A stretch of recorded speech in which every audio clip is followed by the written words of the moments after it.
Hello, everyone, and thank you so much for joining us for our Thanksgiving edition of the Household of Faith. I'm Erica, and today I'm joined with my mom, Phyllis, and my sister-in-law, Tara. You know, ladies, it's hard to believe that another year is winding down and that the holiday season, the Christmas season, the Thanksgiving season is upon us. Yes. You know, 2020 has been a really different year. It's been more difficult for some people than others, but I think we can all say there's definitely been some challenges. There's been some ups, there's been some downs, there's been some in-betweens, but one thing we can say, and that is God has sustained us. Yes, He has been faithful to us. And we have so much to be thankful for. Yeah, I think probably most families will sit around the Thanksgiving table this year and think back to this year and things that they can specifically be thankful for. You can always find things that are wrong, and you can always find things to be thankful for. Yes. And I know I am. Well, for many years, we weren't together as a family. Actually, this will be the first Thanksgiving in, gosh, I don't remember how many years that we've all been together. And it's so looking forward to it. Just the other day, I think that my husband David, he was asking the kids, you know, what's your favorite Thanksgiving memory? And asking all of them, and he asked Brooke, and Brooke's response was, "It'll be this Thanksgiving." Oh, sweet. And it's because we're all together. Yeah. But you know, God is so faithful. He's so good. He's so true to His Word. You know, just this morning when I was doing my reading, I read a psalm, and it just ministered to my heart. And even beside my Bible, I've got written "Home Sweet Home" Psalm. And so I thought, well, I'm going to read it out of the Passion Bible today. And let me just take a moment and share it with you. It will really bless you. But he says in Psalms chapter 128 out of the Passion Bible, he says, "How joyous are those who love the Lord and bow low before God, ready to obey Him. Your reward will be prosperity, happiness, and well-being." Wow, during this season, doesn't just happiness and well-being sound so good? Because you get so busy, and like you said, how hard the year has been, but just happiness. And people are looking for happiness. And if you're looking for happiness, this is your answer, just being in the things of God. But he said, in verse 3, he says, "Your wife will bless your heart and home." And you know, this morning you were talking about that verse in, was it Proverbs? And Proverbs 18, it says, I love this. I saw this just the other day when I was reading. This is what God says about us, about a wife. It says, "Whoso findeth a wife findeth a good thing." Yeah, so we're good. We are good. We're good things. Yeah. If you, I read that one time many years ago, and I took all the italics words out of there. It says, "Whoso finds a wife finds a good." Nice. And I love the way it says that. When our husbands found us, they found good. Yeah. That's right. And so, but he says, "Your wife will bless your heart and home." And I love this part. He says, "Your children will bring you joy as they gather around your table." Wow. Isn't that nice? Yeah, you know, Mom, when you read right there where it talks about gathering around the table, well, you know, Thanksgiving, that's what, you know, people think about when they think of Thanksgiving, and that is gathering. But the word that really stands out to me that you just said is table. Yeah. And I don't know if you remember this or not, but a couple of years ago, me and you were having a conversation, and we were specifically talking about the table. Yes. But more than just the table, we were talking about the power of the table. Yeah. And you know, ladies, there's so much to be said for the power of the table.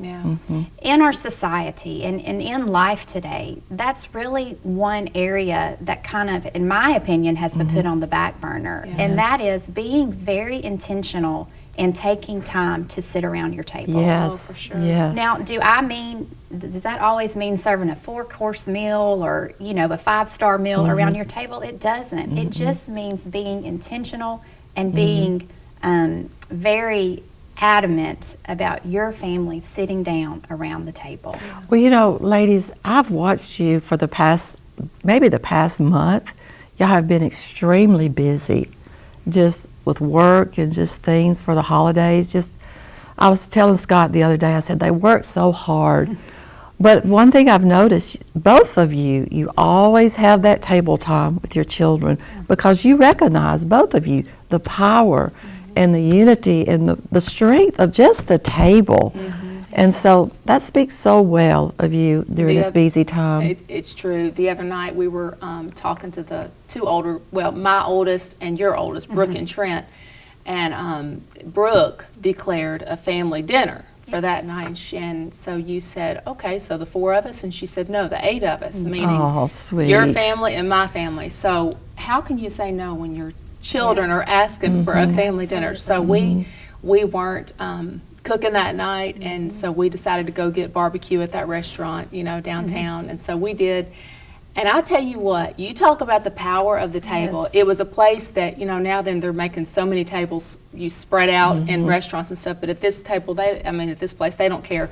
So we put enough tables together so all 8 of us could sit around the table, and we laughed. And we laughed. We cried. We laughed so hard. And we woke up the next day laughing at what took place around that table. And I'm for sure, is every table experience like that? No. But you do get them if you are intentional about sitting around the table. I think some of the things that came out, we talked about spouses, we talked about family, we talked about our kids' vision for their lives. We did. I mean, Clay told us that he wanted 12 children. 12? Oh, gosh. That won't happen. No, it won't. But you know what?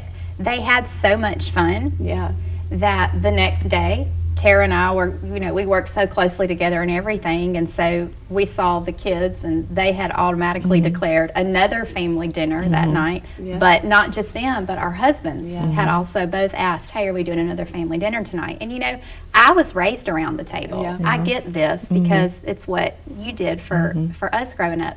But my husband, he wasn't raised around the table. He didn't sit down. Well, he's made up for it now. He has, and you know what? He loves it.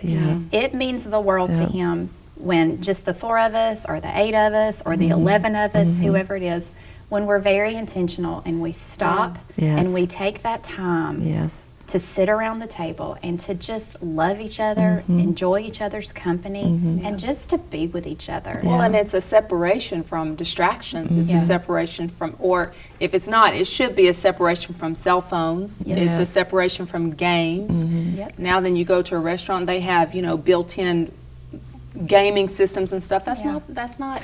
Well, you remember there was a season when your dad would tell the kids we would be going to eat or to be driving in a vehicle somewhere, all of us together. He'd say, Papa, he'd say, no cell phones, no gaming, we're all together. And today, it's very rare that they have their phones at the table because they want to be with family. It's true. And so that's just the testimony there of they enjoy it as well. But can I read some more of this? This is so good. Remember, this is the Home Sweet Home Psalm. He says, well, let me go back and read verse 3 again. Your wife will bless your heart and home. Your children will bring you joy as they gather around your table.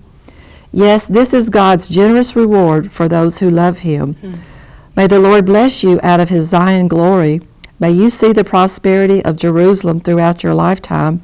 And listen to this one, ladies. And may you be surrounded by your grandchildren. Wow. Isn't that neat? That's sweet. And this year, I'm surrounded by all of my grandchildren around the table. Yeah, that's right. Happiness to you and happiness to Israel. That is so, this psalm just really blesses me because I'm seeing this come to pass this Thanksgiving for my family. Mom, it's not another word that stands out as you read that is just happiness. And you may look back at this year and think there's not been a lot of happiness, and you can make up for that happiness. You can. And it's not the table itself. No, it's the power, and it's what happens when you just take the time to gather around the table. There's happiness in that. So I encourage you, ladies, this year, bring your family together around the table and just laugh, just talk about the goodness of God. I know before we usually eat our meals, we go around the table and we ask everyone, what are you thankful for? And some of them are good ones, and some of them I'm thankful for a new pair of tennis shoes, but that's okay. It's always something that we can be thankful for. So I encourage you, bring your family around your table this year. And if your family's not where you live and you can't do it, bring somebody around. Sit at the table with someone and just talk about the goodness of God and things that we can be thankful for. It works. Yeah. Amen. Well, we want to take this opportunity to tell you that we hope that you and your family have a wonderful Yeah. Thanksgiving. Gather around the table, enjoy the time, enjoy the people, and we'll see you next time.